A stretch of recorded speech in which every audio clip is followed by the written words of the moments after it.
நீ யாரு எவனு கூட எனக்கு தெரியாது. நான் என்னடி உனக்கு பாவம் பண்ண? ஏன் பொண்ணு நானே கொடுமைப்படுத்துறேன்னு எதுக்கடி சொன்ன? சொல்லுடி, எதுக்கடி சொன்ன? அகிலா என் உசுரடி. திலகா கொஞ்சம் பொறுமையா இரு. பொய் சொல்றாளே. ஏமா யார் மணி? எதுக்காக என் பொண்ணு போலீஸ் ஸ்டேஷன் கூட்டிட்டு வந்து இல்லாத பொல்லான்னு சொல்லி கம்ப்ளைண்ட் கொடுத்துருக்க? அவளை பொய் சொல்ல சொல்லி கம்பல் பண்ணிருக்க? என்ன இதெல்லாம்? ஏமா அவர் தான் கேட்கிறாருல, வாயை திறந்து பதில் சொல்ல. சும்மாவே நின்றுட்டு இருக்க.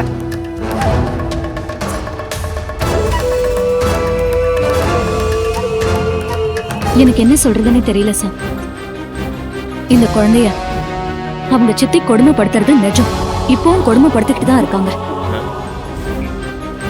அந்த கொடுமையை தாங்க முடியாம இந்த பொண்ணு எனக்கு வாழ பிடிக்கலன்னு சொன்னதும் நிஜம்.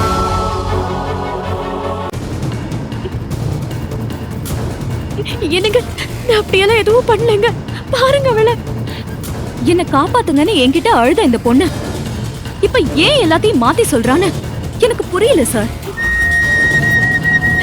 ஐயோ ஐயோ ஐயோ ஐயோ, இப்படி நாக்குல நரம்பே இல்லாம இப்படி அநியாயமா பேசுறாளே.